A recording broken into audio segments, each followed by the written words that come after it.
Hello दोस्तों, नमस्कार। मैं हूं भास्कर कवास और मैं करता हूं आप सबका स्वागत मेरे इस चैनल भास्कर कवास पर। तो दोस्तों, आज हम बात करने वाले हैं कि आप कैसे क्लास 10th का मैथ का सिलेबस 2 महीने के अंदर अंदर कंप्लीट कर सकते हैं। जो कि दोस्तों मैथ का सिलेबस उतना भी ज़्यादा टफ नहीं होता है। आप सोचते जितना टफ है उतना टफ नहीं होता है। आपको पैनिक करने की कोई आवश्यकता नहीं है। मैथ का सिलेबस 2 महीने में इजीली कंप्लीट हो सकता है। उसके लिए आपको थोड़ी सी स्ट्रेटेजी से लेकर अच्छे से पढ़ना होगा। और अगर आप पहले से थोड़ा थोड़ा कॉन्सेप्ट करके रखे हैं, थोड़ा थोड़ा चैप्टर अगर अच्छा है, तो फिर आपके लिए वो बहुत ही आसान हो जाएगा इजीली कंप्लीट करना।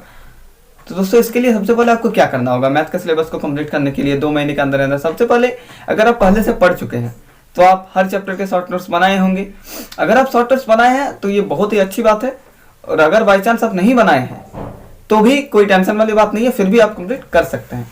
तो दोस्तों, सबसे पहले आप क्या कीजिए, जैसे कि मैंने अपने पिछले वीडियो में बताया था कि सबसे पहले आपको अपना इजीएस्ट चैप्टर पकड़ना है, जो आपको सबसे इजी लगता है क्लास 10th का मैथ में, जो आपको सबसे इजी लगता है। फॉर एग्जांपल, आपको एपी वाला चैप्टर सबसे इजी लगता है, आपने उसको पकड़ा, आप उसको लिए, आपको उसको कंप्लीट करना है। ठीक है, आपके पास ज़्यादा समय नहीं है, आप 1 दिन या 2 दिन का टाइम नहीं है एपी वाला चैप्टर को कंप्लीट करने के लिए। तो दोस्तों, अगर आप सब पहले से पढ़ चुके हैं उसको थोड़ा सा, तो it will be beneficial for you. आपको, अगर आप पढ़ चुके हैं, अगर आप उसका शॉर्ट नोट्स बना लिए हैं तो बहुत ही बड़ी बात है, बहुत ही अच्छी बात है। आप उन शॉर्ट नोट्स को सबसे पहले रिवाइज कीजिए। अगर आप एनसीईआरटी सॉल्व कर लिए हैं तब तो बहुत ही अच्छी बात है। अगर आप बाई चांस एनसीईआरटी सॉल्व नहीं कर पाए हैं उस चैप्टर के, तो आपको सबसे पहले क्या करना है, अगर आप शॉर्ट नोट्स बना लिए हैं तो शॉर्ट नोट्स को रिवाइज कीजिए। और बाय द केस अगर आप नहीं शॉर्ट नोट्स बनाए हैं तो कोई बात नहीं, आपको, अगर आपके पास आर एस अग्रवाल का बुक है तो क्या कीजिए, सबसे पहले आर एस अग्रवाल के बुक से इंपॉर्टेंट कॉन्सेप्ट उसमें लिखा हुआ रहता है, ब्लैक करके हाईलाइट किया हुआ रहता है, उसके अंदर कुछ इंपॉर्टेंट कॉन्सेप्ट लिखा हुआ रहता है। तो आपको क्या करना है, सबसे पहले उन इंपॉर्टेंट कॉन्सेप्ट्स को रीडिंग करना है, उनको अच्छे से समझना है, अच्छे से। और अगर हो सके, अगर समय मिले तो आप कॉपी लीजिएगा और कॉपी में उन इंपॉर्टेंट पॉइंट्स को लिख लीजिएगा। क्योंकि क्या होता है, अगर आप पढ़ते पढ़ते लिख लेते हैं तो वो आपको याद रह जाता है हमेशा हमेशा के लिए। आप अच्छे से लिख लीजिए, उसको याद कीजिए, वो आपको बहुत देर तक याद रहेगा। और आप मैथ में इजीली कॉन्सेप्ट को नहीं भूलिएगा, क्योंकि मैथ का कॉन्सेप्ट अगर आपके पास एक बार दिमाग में घुस गया तो घुस गया, तब आप उसको इजीली आप उसको पढ़ सकते हैं, आप समझ सकते हैं, आप बाद में सॉल्व भी कर सकते हैं। तो आर एस अग्रवाल के आप इंपॉर्टेंट कंसेप्ट को पढ़ लिए, उसको कॉपी में लिख लिए, आपका क्या हुआ, एक शॉर्ट नोट्स भी तैयार हो रहा है। जब आपको एग्जाम पास आएगा तो आप उनसे आराम से रिवाइज कर सकते हैं। तो आर एस अग्रवाल के इंपॉर्टेंट पॉइंट्स को आप कॉपी में लिख लिए। उसके बाद क्या करना है, आपको आर एस अग्रवाल के ही एग्जाम्पल सॉल्व करने हैं। अगर आप एनसीईआरटी सॉल्व कर चुके हैं तो बहुत अच्छी बात है, अगर नहीं किए हैं तो फिर भी आर एस अग्रवाल के एग्जाम्पल सॉल्व कीजिएगा सबसे पहले। अगर आप आर एस अग्रवाल भी सॉल्व कर चुके हैं तब तो बहुत ही अच्छी बात है। तो फिर से एक बार एग्जाम्पल्स कर लीजिए, इंपॉर्टेंट एग्जाम्पल्स अगर आप पहले से सॉल्व कर चुके हैं। और अगर आप नहीं किए हैं तो सारा एग्जाम्पल आर एस अग्रवाल का सॉल्व कीजिए, इससे अच्छा होगा, ज़्यादा टाइम नहीं लगेगा, सॉल्व कीजिए। अगर बाई चांस सारा नहीं कर पा रहे हैं तो एक सिमिलर टाइप का क्वेश्चन एक ही कीजिएगा। उसके बाद आपको क्या करना है, जैसे ही आपका आर एस अग्रवाल का एग्जाम्पल सॉल्व हो गया, आप एनसीईआरटी पे मूव कर जाइए। उसके बाद एनसीईआरटी के इंपॉर्टेंट एग्जाम्पल्स को सॉल्व कीजिए, या फिर सारे एग्जाम्पल को सॉल्व कर लीजिए अगर नहीं सॉल्व किए हैं पहले से तो। और अगर कर लिए हैं पहले सॉल्व, तो सबसे पहले एनसीईआरटी के इंपॉर्टेंट एग्जाम्पल्स को फिर सॉल्व कीजिए। उसके बाद एनसीईआरटी के एक्सरसाइज पर जाइए। उसके बाद एक्सरसाइज में जो इंपॉर्टेंट क्वेश्चंस हैं उनको सॉल्व कीजिए। और अगर आप एक्सरसाइज सॉल्व भी नहीं किए हैं, किसी भी चैप्टर का होता है जिसका आप सॉल्व नहीं कर पाते हैं क्वेश्चंस, तो आपको क्या करना है, अगर आप सॉल्व नहीं किए हैं तो आपको सारा क्वेश्चन सॉल्व कर लेना है। ज़्यादा नहीं होता है, अगर बड़ा चैप्टर पकड़िएगा, for example chapter number 13 surface area and volumes, उसमें क्या होता है, उसमें बहुत सारा सवाल है, उसमें करना भी मैंडेटरी है, उसको थोड़ा सा ज़्यादा टाइम दीजिएगा। इसमें अगर एपी में आप 2 दिन दे रहे हैं तो उसमें 4 दिन 5 दिन दीजिएगा, उसको अच्छे से कीजिएगा, कि वो भी मैंडेटरी है तो उसको भी अच्छे से करना है। तो क्या कीजिएगा, आप एनसीईआरटी के क्वेश्चन भी सॉल्व कर लिए, तो क्या हो गया, आपका उस चैप्टर का आर एस अग्रवाल का एग्जाम्पल हो गया, एनसीईआरटी का एग्जाम्पल हो गया, साथ में एनसीईआरटी के क्वेश्चन हो गया। उस चैप्टर का ग्रिप एकदम बढ़िया से बन गया, जो चैप्टर आप किए हैं। 2 दिन के अंदर अंदर ये सब कीजिएगा, उसके बाद आपका उस चैप्टर में ग्रिप बन जाएगा। अब और उस चैप्टर का कुछ करने की जरूरत नहीं है। अब एक बार फिर से शॉर्ट नोट्स को देखिए जो आप बनाए थे जब आर एस अग्रवाल के इंपॉर्टेंट पॉइंट्स पढ़ रहे थे, तब आप बनाए थे, तो उसको लास्ट में फिर से एक बार देखिए, उसको और एक बार रिवाइज कर लीजिए।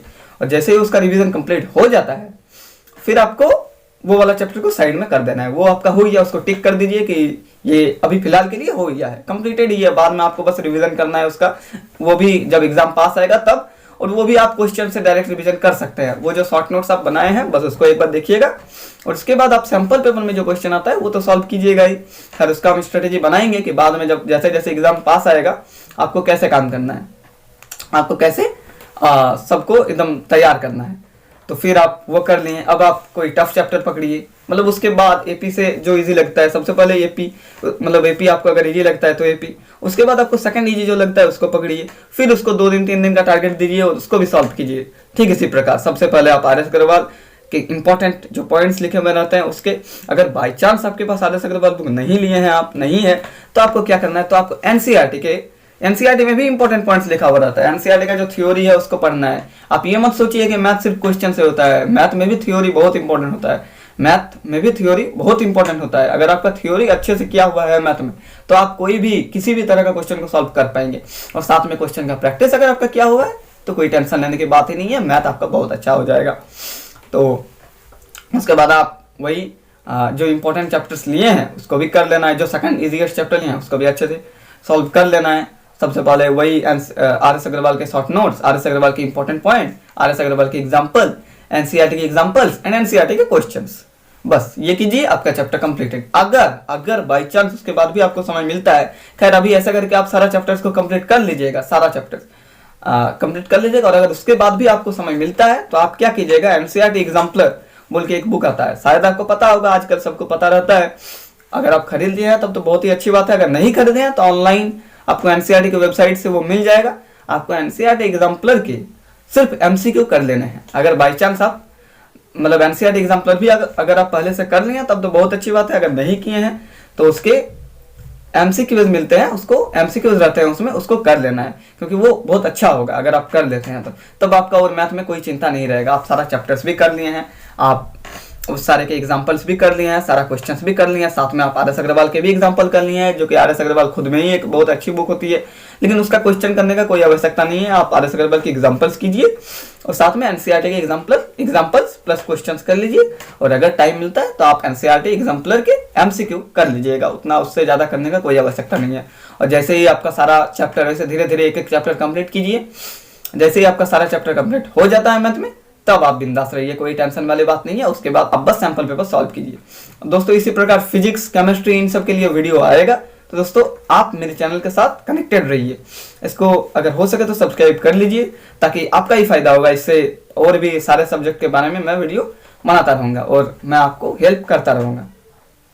तो धन्यवाद दोस्तों, इसी प्रकार आप मैथ में कीजिएगा, लेकिन शॉर्ट नोट्स मैंडेटरी है मैथ में, थ्योरी का शॉर्ट नोट्स इज मैंडेटरी, आपको करना चाहिए। अगर आप बाई चांस अभी तक नहीं कर पाए तो वही इंपॉर्टेंट टॉपिक्स को पढ़िए, उसको लिख लीजिए कॉपी में, क्योंकि ये रिवीजन में भी हेल्प करेगा आपको, फिर आगे मैं बताता रहूंगा वीडियोज में। तो थैंक यू दोस्तों, अभी के लिए बस इतना ही, फिर मिलेंगे, धन्यवाद।